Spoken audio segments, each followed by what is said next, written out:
Press conference में आने का मकसद ये है कि असेंबली का रिजल्ट आ गए शहरियान के सामने। हमें इस शहर में नाकामी मिली, मगर जो सरसरी एक जायज़ा लिया गया तो उसमें ये एक बात समझ में आई कि लोग हमारे मंत्री, हमारे एसपी और जो हमारा काम काज रहा है लोगों ने वो पसंद किया और एक बड़ी तादाद ने वो पसंद किया। मगर इस शहर में ये जो हो रहा है कि जो लोग काम नहीं करते उसके ताल्लुक से 5 साल तक लोग उनको बुरा भला बोलते, उनको गालियाँ देते, वो फिरका परस्तों से मिले हुए रहते, कहीं ना कहीं ये सब बात को बुरा माना जाता। मगर कोई भी सियासी लीडर, मैं रहूँ या कोई दूसरा रहे, अगर हमारी बातें ये सियासी लीडरान का काम काज का तरीका लोगों को बुरा लगता है और वो उसको बुरा मानते हैं, तो जब तक इस शहर में वोट की शक्ल में उनको चोट नहीं दी जाएंगी उस वक्त तक मालेगांव शहर के मसाइल हल होंगे ऐसा हमको नहीं लगता। तुम किसी को भी कितना भी बुरा बोलो, कितना भी गाली दो, मगर जब उसको तुम वोट दे देंगे तो उसके लिए वो गाली और उसको बुरा बोलना कोई मतलब या कोई मायने नहीं रखता। सियासी लीडर के लिए वोट ही उसकी ताकत होती है और अगर उसको वोट मिल रही है तो उसको कहीं से ज़रूरत नहीं है कि वो कोई काम काज करे या किसी भी तरीके से वो जो लोग चाहते हैं उस तरीके का शहर में काम काज हो। अपने इस शहर में रोजगार के मसाइल पर बात की, तालीम के मसाइल पर बात की, यहाँ तक कि हमारे लीडरान अबू आसिम आजमी और रईस शेख साहब इन्होंने भी असेंबली में मालेगांव शहर के ताल्लुक से बात रखी। मैं तो यहाँ तक मानता हूँ कि अबू आसिम आजमी साहब ने जितनी बात उनके खुद के हल्के के लिए नहीं की उससे ज़्यादा बात मालेगांव के लिए की। मगर इन सब बातों के बाद भी अगर शहरियान इस तरह का फैसला करेंगे तो कहीं ना कहीं लीडरों में मायूसी आएंगी। हम न पहले कभी मायूस हुए ना अभी हम मायूस हो रहे हैं। हमें 4% वोट मिली, टोटल वोट का जो हिस्सा था उसका 4% हमको मिली। हमको अगर 1% भी वोट मिली होती तो भी हम मालेगांव शहर के मसाइल और मालेगांव शहर के लोगों के लिए काम काज करने में कोई कोताही ना पहले किए है ना आगे करेंगे। मगर आम लोगों तक अब किस तरीके से काम काज किया जाए, हम इससे पहले भी बोले कि अब कहीं ना कहीं हमको हमारा तरीका बदलना पड़ेगा। तो हम किस तरीके से काम काज करें, इसके लिए 13 दिसंबर को हम आम मीटिंग बुलाएं और उस मीटिंग में हम आगे का फैसला करेंगे। उससे पहले हमने एक कमेटी बनाई है जो अलग अलग हिस्सों के लिए बनाई गई है। जोन ए आगरा रोड का शुमाली हिस्सा जिसमें वार्ड नंबर 3, 5, 6, 7 और 2 आते हैं, उसकी जिम्मेदारी अतर हुसैन अशरफी, सुहेल अब्दुल करीम को दी गई है। जोन नंबर 2 जिसमें वार्ड नंबर 12, 15, 16, 17 आता है, उसकी जिम्मेदारी 4 लोगों को दी गई है। कारपोरेटर आमीन फारूक, खुर्शीद काबुल, अशफाक मेंबर जो नयापुरे के हैं और कारपोरेटर मुजम्मिल वफाती। इसी तरह जोन नंबर सी जो वार्ड नंबर 4 और 13 और 14 यानी गोल्डन नगर, जाफर नगर ये हिस्से का है। यहाँ की जिम्मेदारी कारपोरेटर अब्दुल बाकी रासन वाले और मसीहुल्लाह बेस्ट को दी गई है। और इसी तरह जोन नंबर डी जो गुरुवार वार्ड से लगकर जो पूरा हिस्सा आता है जिसमें वार्ड नंबर 18, 19, 20 और 21, इसकी जिम्मेदारी मौलाना जाहिद नदवी और एडवोकेट तौसीफ शेख को दी गई है। ये लोग जो है इन सब वार्ड में जो हमारे लोगों ने काम किया है और जो आम लोग हैं, जो शहर के बुनकर हैं, सरकर्दा अफराद हैं, जो शहर के ताल्लुक से 5 साल फिक्रमंद तो ज़रूर रहते हैं, मगर जब इलेक्शन आता है तो उस वक्त फिक्र करने की ज़रूरत सबसे ज़्यादा होती है। उस वक्त वो सिर्फ और सिर्फ बिरादरी के उसमें बढ़ जाते हैं। और आने वाला वक्त जो है, हमने माजी में देखा है कि मालेगांव शहर के साथ मुसलसल नाइंसाफ़ी हुई है। इससे पूरा शहर इनकार नहीं करता कि आउटर का जो हिस्सा है वहाँ के जो मंत्री हैं उन्होंने कुछ मतलब इस हिस्से के लोगों से मिलकर इतनी ताकत से इधर का फंड और इधर के जो भी सरकारी दफातर थे वो उस हिस्से में ट्रांसफ़र कर लिए और आने वाला वक्त कारपोरेशन इलेक्शन का है। हमें कहीं ना कहीं लगता है कि इस मर्तबा जो है उससे ज़्यादा ताकत से फिरका परस्त तो इस शहर को, खास तौर से मालेगांव सेंट्रल को लूटने का काम करेंगे। जो मुस्लिम हिस्से की आबादी है उसमें जो सहूलत थी उसे ना इन 5-7 सालों में मिला और ना आगे मिलने का हमको कोई चांस लग रहा है। इसलिए हम आने वाले इलेक्शन में हमारा रूल इस तरह का रखना चाहते हैं कि हम ऐसा हिस्सा अदा करें इलेक्शन में कि फिरका परस्तों की ज़रूरत कारपोरेशन में ख़त्म हो जाए। वो किस तरीके से होगा वो ये कमेटी के लोग अलग अलग हिस्से में मिलकर बातचीत करेंगे। हम 2 चीज़ आने वाले वक्त में आम आवाम में लेकर जाने की कोशिश करेंगे। एक तो ये कि फिरका परस्तों की ज़रूरत, नदी के उस पार की जो पार्टियां हैं जो हमारा 80% फंड लेकर चली जाती, ऐसे लोगों की ज़रूरत आने वाले कारपोरेशन में हमको ना बचे। और ये हमको लगता है कि इसमें सबसे अहम रोल अगर कोई निभा सकता है तो वो मालेगांव शहर की समाजवादी पार्टी निभा सकती है और हम उस तरीके से कोशिश करेंगे। दूसरा, बिरादरीवाद के नाम पर ये शहर जिस तरीके से 15 सालों से बढ़ रहा है, हमने उस पर ध्यान नहीं दिया। हमने इशूज़ पर, हमने लोगों के कामकाज पर, इस पर हमने ज़्यादा फोकस किया, लेकिन उसको हम किस तरीके से ख़त्म करें इसकी कोशिश हमने नहीं की। और ये नतीजा था कि हमको इतनी कम वोट मिली।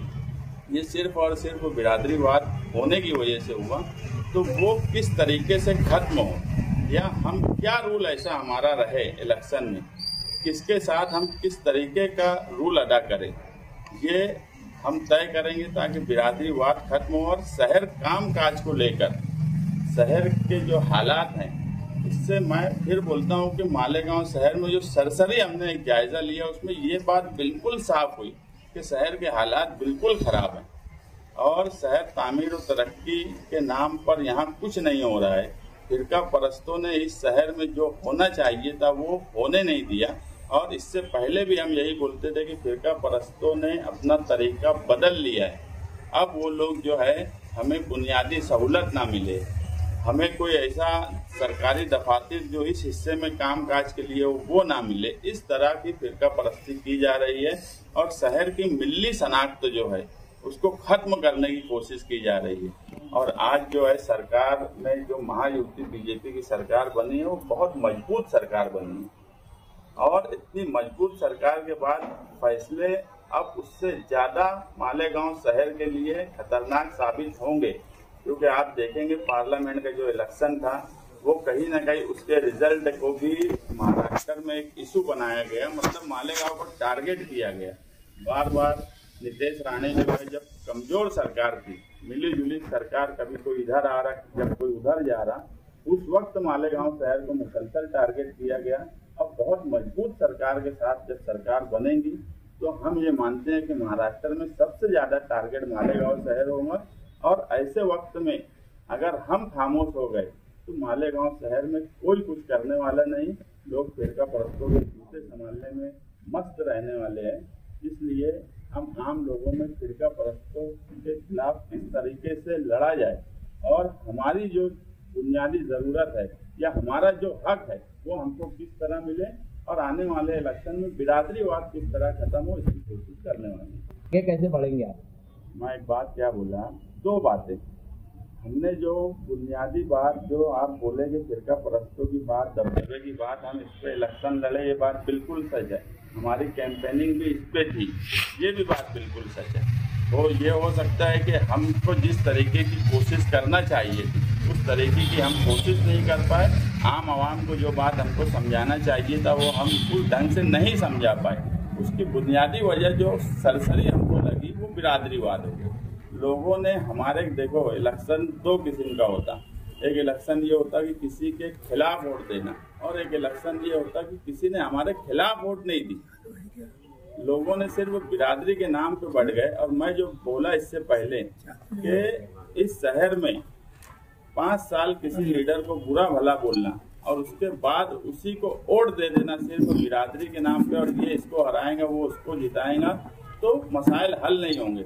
मगर मैं जो बोल रहा हूँ कि वो सवाल इसलिए कायम है कि आज अगर वो सवाल नहीं हो सका तो आने वाला वक्त कारपोरेशन का है, और कारपोरेशन के ही इलेक्शन और कारपोरेशन में ही बैठकर सारे फंड और सारी सहूलत उस हिस्से में गई है।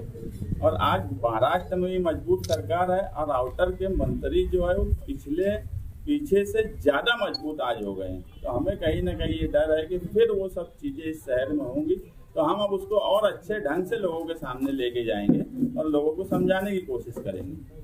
नहीं, अब वो कोर्ट जाने का ऐलान किए तो ये तो वही बता सकते कोर्ट वो जाने वाले हैं। आमतौर पर कोर्ट जो भी इलेक्शन में जाता, इलेक्शन पिटीशन फाइल करता, तो एक उसका कायदा ये है कि जितने लोग इलेक्शन में हिस्सा लिए रहते वो सबको पार्टी बनाना पड़ता। तो अगर वो कोर्ट जा रहे हैं तो वो तो हमको भी पार्टी बनाएंगे मुखालिफ में, क्योंकि हम भी इलेक्शन में हिस्सा लिए, तो उस वक्त हम देखेंगे क्या करना है। कारपोरेशन तो क्या कुछ नया गठबंधन बनेगा? जो बोला कि हमारा रूल कारपोरेशन के इलेक्शन में ये रहने वाला है कि हम नदी के उस पार की जरूरत इस बार खत्म कर देंगे। ये रूल हमारा रहेगा। बोला कमेटी बनाई थी, सरकारी रिपोर्ट आई, 2 वाइज हमने जिम्मेदारी दे दी है, और 13 तारीख को जो हम मीटिंग बुला रहे हैं उसमें ही हम हो सकता है उस वक्त तक हमारे पास रिपोर्ट आ जाए और हम दुश्मन नंबर 1 कौन है शहर का वो हम उस मीटिंग में डिक्लेयर कर सकते हैं। नया रास्ता या नया बात बोला कि आने वाले वक्त में हम इस शहर से बिरादरीवाद किस तरीके से खत्म हो ये कोशिश करेंगे।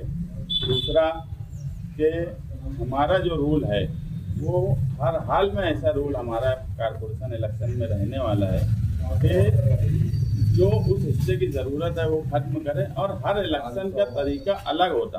आप देखेंगे पार्लियामेंट इलेक्शन जब हुआ तो महाविकास आघाड़ी महाराष्ट्र में जिस तरीके से चुन के आई, कोई बोल नहीं सकता था कि महाविकास आघाड़ी 50 सीटों के अंदर आ जाएंगी। 4 महीने के बाद असेंबली का इलेक्शन का जो तरीक़ाकार था, लोगों की सोच थी, वो बदल गई। पार्लियामेंट के इलेक्शन में जो मालेगांव शहर ने 2 लाख वोट दिया, वही पंजे निशान पे 7,000 वोट दिया। तो इलेक्शन, हर इलेक्शन दूसरे इलेक्शन जैसा नहीं होता। जो आप बोलेंगे यार नहीं ऐसा लगता कि कारपोरेशन के इलेक्शन में हम लोग कोई बहुत ताकत से आ सकते हैं, तो कारपोरेशन के इलेक्शन की नवैयत बिल्कुल अलग होती है, असेंबली की बिल्कुल अलग होती है। असेंबली में 2 उम्मीदवारों ने बिरादरी के नाम पर अपने आप को अलग अलग हिस्से में बांट लिया, और ये इलेक्शन में जो सबसे बड़ी वो हुई, इलेक्शन शुरू होने से 2 महीना पहले मौजूदा एमएलए ने जो अंसारी बिरादरी का नाम लेकर जो बात बोली, वो कहीं ना कहीं दूसरी बिरादरी को भी एक साथ होने में ताकत का काम किया। तो आप देखेंगे कि हमारा कोई नुकसान इलेक्शन में नहीं हुआ। हम जो थे हम वही हैं। जो 38,000 से चुन के आए थे वो 162 पे आए। तो सोचना उनके लिए कि ताकत किसकी कम हुई है। हमारी ताकत जो पहले थी वही है। हम कुछ पहले बहुत 50,000 वोट थी और 10,000 हो गई, ऐसा कुछ नहीं हुआ। हम 2012 में भी जब 6,000 वोट लिए, हमारे दम पर इलेक्शन लड़े, कारपोरेशन इलेक्शन में हम 32,000 वोट लिए।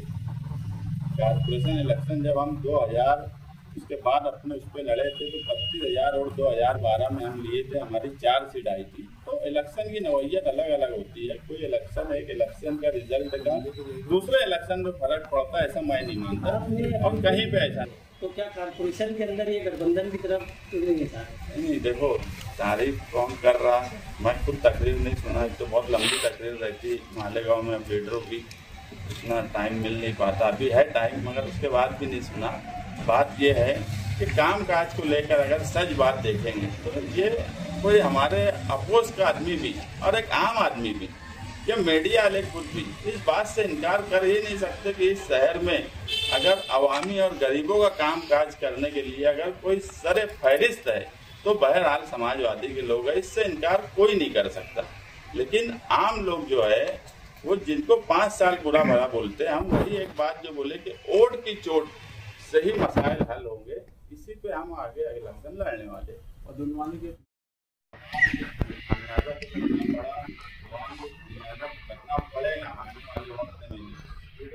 जनरल एक बात बिल्कुल साफ है कि जो इतनी टूटी फूटी सरकार 5 साल काम नहीं करवा पाए, वो इतनी मजबूत सरकार में काम काज करवा पाएंगे ऐसा मुमकिन कहीं से नहीं है। जिनका इंटरेस्ट और दिलचस्पी ही कामकाज को लेकर नहीं है, तो इसका नुकसान तो आवाम को ही भुगतना है। लोग ये बोलते हैं कि हमारा नुकसान हुआ, मैं ये मानता ही नहीं हूँ कि हमारा नुकसान हुआ। नुकसान अगर किसी का हुआ है तो ये एक आम आदमी का और आम शहरी का इस इलेक्शन में नुकसान हुआ है। हमारा कोई नुकसान नहीं हुआ है, और नुकसान उनका हुआ है जो 3 लाख वोट जिस वक्त मालेगांव शहर में 2019 में थी, उस वक्त जो 38,000 वोट से चुन के आए थे, जब 3,43,000 वोट हुई है, लगभग 50,000 करीब वोट बढ़ी है, उस वक्त वो 162 वोट से अगर चुन के आए हैं, तो 50,000 वोट का नुकसान उनका हुआ है। हमारा कोई नुकसान इस इलेक्शन में नहीं हुआ सियासी तौर पर। तो उस वक्त वोट से जिताए थे। हाँ, तो आज हम लोग नहीं है। हाँ, आज हम नहीं है तो वो 162 पे सिमट गए। आप ये ऐसा लगता है, हम समझे ऐसा कि यार आने वाले दिनों के अंदर अभिषेक के साथ आप गठबंधन कॉर्पोरेशन में आज ऐसा कुछ भी, मैं एक बात क्या बोला कि हमारा रूल इस इलेक्शन में ये रहने वाला है कि हमारा जो हिस्सा इलेक्शन में रहेगा और हम जिस तरीके से इलेक्शन लड़ेंगे, हमारी पहली कोशिश ये रहने वाली है कि मालेगांव शहर में इस हिस्से के लोगों की इतनी सीट आए, और वो हमारे बगैर किसी की मुमकिन नहीं है। ये सरसरी हमने जायजा ले लिया है कि नदी के उस पार की जो पार्टियां हैं जो इस शहर को लूटने का काम करती है, इसकी जरूरत किस तरीके से खत्म करे, वो रोल हमारा इस इलेक्शन में पहले इलेक्शन लड़ेंगे या जरूरत पड़ने पर गठबंधन करेंगे? 13 तारीख को बताएंगे। पूरे इलेक्शन में यही सुनते रहे, बस हमारे लिए इतना अच्छा है कि यार हम पर ये कहीं से इल्जाम नहीं आया कि हम कोई मस्जिद मदरसे या कोई दूसरी स्कूलों का यानी इस्तेमाल किए। मगर अब ऐसा है कि देखो, अगर हम किसी आलिम के बारे में कोई बात बोल दें तो सामने वाले फौरन उल्मा का एहतराम, इन सब बातों पर बात करने लगते हैं। मगर जब उनके स्टेज से ये सब बात होती है, वो जमीयत के सवाल पर हो, महाराष्ट्र जमीयत के या तुम्हारे मौलाना सज्जाद नुमानी के सवाल पर हो, मैं कल भी मेरा स्टैंड एकदम क्लियर था। अवैसी साहब आकर जो मौलाना सज्जाद नुमानी के बारे में बोले, सबसे पहले इलेक्शन के फौरन बाद वो स्टेटमेंट हमारा था कि उससे महाराष्ट्र में नुकसान हुआ है। ये बात बिल्कुल सच है। मगर आप एक बात सोचो कि अवैसी साहब अपने स्टेज से ये तो जरूर बोले कि फतवा का जवाब भगवा हुआ, मगर जब फतवे का जवाब भगवा हो सकता तो इम्तियाज जलील की रैली जो निकली थी औरंगाबाद से मुंबई तक, मुझे बताओ कि आज हम अगर कोई ऐलान कर दे तो पुलिस हमको नदी के उस पार नहीं जाने देती। हजारों गाड़ी की रैली सरकार की मदद के बजाय मुंबई तक जा सकती है, जिसमें ये नारा लगा कि तेरा मेरा क्या रिश्ता, ला इलाहा इल्लल्लाह। ये सियासी स्टेज से नारा नहीं होना चाहिए, ये मजहबी स्टेज से होना चाहिए, आम आदमी का होना चाहिए। जब फतवा भगवा हो सकता है तो माइनॉरिटी का नारा, जो मेजॉरिटी में बैठे हुए लोग हैं, उनका जय श्री राम और उनका मजहबी नारा बना के लोगों को इकट्ठा नहीं करेंगे क्या? ये अवैसी साहब को खुद सोचना चाहिए, जिनकी वजह से मुसलसल सेकुलर पार्टियों का नुकसान महाराष्ट्र में इस मरतबा हुआ है। उसमें अगर मौलाना सज्जाद नुमानी जिम्मेदार है तो उतने ही जिम्मेदार अवैसी साहब की पार्टी भी है। डायमंड कारपेट, हमारे वहाँ कारपेट, ग्रास, हेडलोन, रेलवे वाला कारपेट होलसेल रेट में दिया जाता है। हमारा पता याद रखें, मुस्तफा बंगार बाजार, डायमंड कारपेट।